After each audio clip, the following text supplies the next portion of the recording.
சொந்த வீடு கட்டுறீங்களா? அப்ப ரொம்ப ஜாக்கிரதை. ஒரே ஒரு தப்பு உங்க வாழ்க்கையோட கனவையே ஒரு பயங்கரமான கெட்ட கனவா மாத்திடலாம். அது என்ன தப்பு? வாம அத பத்தி தான் இப்ப விளக்கமா பார்க்க போறோம்.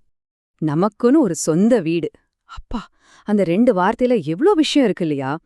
பல வருஷம் உழைப்பு, பார்க்காத ஓவர் டைம், செய்யாத தியாகம், இப்படி சிறுகு சிறுகு சேமிச்ச பணத்தை எல்லாம் ஒன்னா சேர்த்து ஒரு குடும்பத்தோட மொத்த சந்தோஷத்தையும் நம்பிக்கையும் ஒன்னா சேர்த்து கட்டுறதுதான் அந்த வீடு. ஆனா ஒரு நிமிஷம் யோசிச்சு பாருங்க.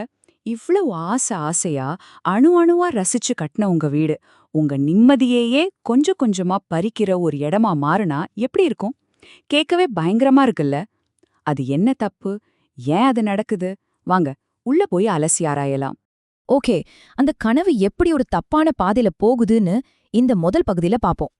நிறைய மிடில் கிளாஸ் குடும்பத்தோட நிலைமை வீடு கட்டும்போது சரியா ஒரு பிரஷர் குக்கர் மாதிரி தான் இருக்கும். ஒரு பக்கம் பல வருஷமா சேமிச்ச பணம், இன்னொரு பக்கம் நம்ம பட்ஜெட்டை தாண்டி ராக்கெட் வேகத்துல ஏறுற செலவு. இதுக்கு நடுல பேங்க் லோன் பிரஷர் வேற. இத்தனை அழுத்தமும் ஒன்னா சேரும்போது மனசுக்குள்ள இருந்து ஒரு சின்ன குரல் கேட்கும், பரவாயில்லப்பா, இங்க கொஞ்சம் சேமிக்கலாம், அங்க கொஞ்சம் குறைச்சிக்கலான்னு. அந்த சின்ன குரல் தான் நம்மள ஒரு பெரிய ஆபத்துல தள்ள போகுது. அந்த குரலுக்கு மயங்கி சிமெண்ட், கம்பி மாதிரி ஒரு பில்டிங்கோட உயிர்நாடியான விஷயங்கள்ல போய் கை வைக்க ஆரம்பிப்பாங்க. அப்போதைக்கு பார்த்தா இது ரொம்ப ஸ்மார்ட்டான முடிவு, சூப்பரா சேமிக்கிறோன்னு தோணும். ஆனா உண்மை என்ன தெரியுமா? அவங்க வாழ்க்கையிலே செய்யற மிகப்பெரிய சரி செய்யவே முடியாத தவறா அதுதான் இருக்க போகுது. இது ஏதோ தெரியாம செய்யற ஒரு கன்ஸ்ட்ரக்ஷன் மிஸ்டேக் மட்டும் இல்ல. இதுக்கு பின்னாடி ஒரு சைக்காலஜி இருக்கு. ஆமா, நம்ம மனசே நமக்கு வைக்கிற ஒரு சூப்பரான பொறி இது. சைக்காலஜில இத லாஸ் அவர்ஷன் அப்படின்னு சொல்லுவாங்க. சிம்பிளா சொல்லணும்னா, நம்ம மூளைக்கு எதிர்காலத்துல வரப்போற ஒரு பெரிய நஷ்டத்தை விட இப்ப கைய விட்டு போற ஒரு சின்ன காசை காப்பாத்தணுங்கிற ஆசை இல்லனா பயம் ரொம்ப அதிகம். அதாவது நாளைக்கு 10 லட்சம் ரூபாய் நஷ்டமாகும்னு சொன்னா கூட பரவாயில்ல, ஆனா இன்னைக்கு 10,000 ரூபாய் செலவாக கூடாதுன்னு நம்ம மனசு நினைக்கும். இதுதான் மனுஷ இயல்பு. இப்ப புரியுதா அந்த பொறி? இப்போதைக்கு ஒரு சின்ன காசை மிச்சப்படுத்தணுங்கிற ஒரே ஒரு காரணத்துக்காக நம்ம எதிர்காலத்துல ஒரு மிகப்பெரிய நஷ்டத்துக்கு நாமளே அஸ்திவாரம் போடுறோம். நம்ம மனசே நமக்கு வைக்கிற ஆப்பு இதுதாங்க.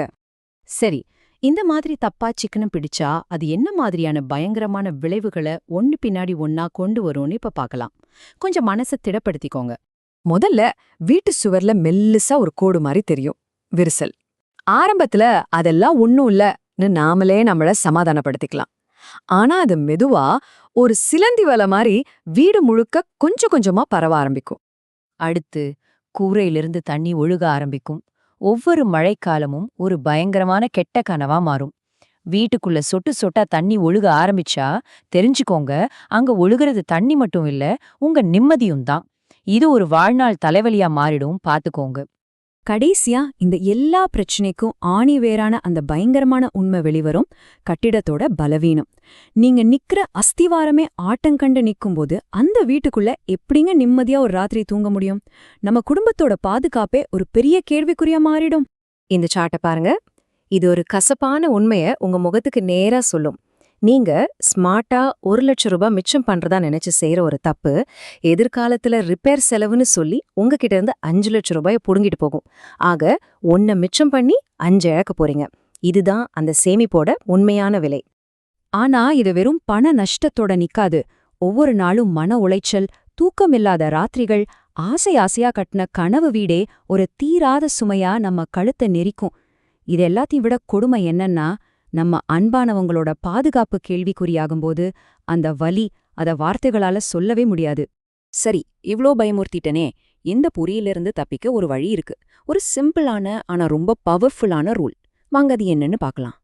அந்த விதி இதுதான்: கம்மியா செலவு பண்ணாதீங்க, புத்திசாலித்தனமா செலவு பண்ணுங்க.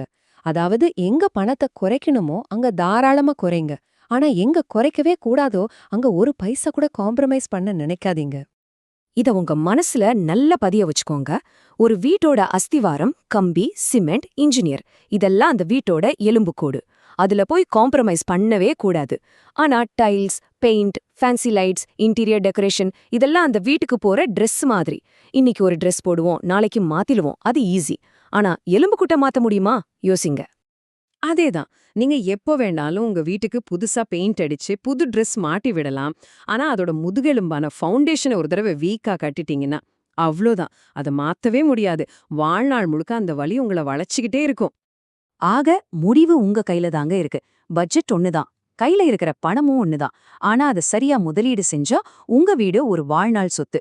அதுவே தப்பா சேமிக்கிறேன்னு சொல்லி செலவு பண்ணா அதுவே ஒரு வாழ்நாள் சுமையா மாறிடும். ஒண்ணு உங்களுக்கு பாதுகாப்பு தரும், இன்னொன்னு உங்க நிம்மதியவே பறிச்சிடும். இப்ப நீங்க சொல்லுங்க, உங்க கனவு உங்களுக்கு ஒரு சொத்தா இருக்கணுமா இல்ல ஒரு தீராவ சுமையா இருக்கணுமான்னு நீங்க தான் முடிவெடுக்கணும். சரியா யோசிங்க. உங்களுக்கு தெரிஞ்சவங்க யாராவது வீடு கட்ட போறாங்கன்னா தயவு செஞ்சு இந்த விஷயத்த அவங்க கிட்ட கொண்டு போய் சேருங்க. ஒரு கனவு சிதைஞ்சு போகாம காப்பாத்தின புண்ணியம் நிச்சயம் உங்களுக்கு கிடைக்கும்.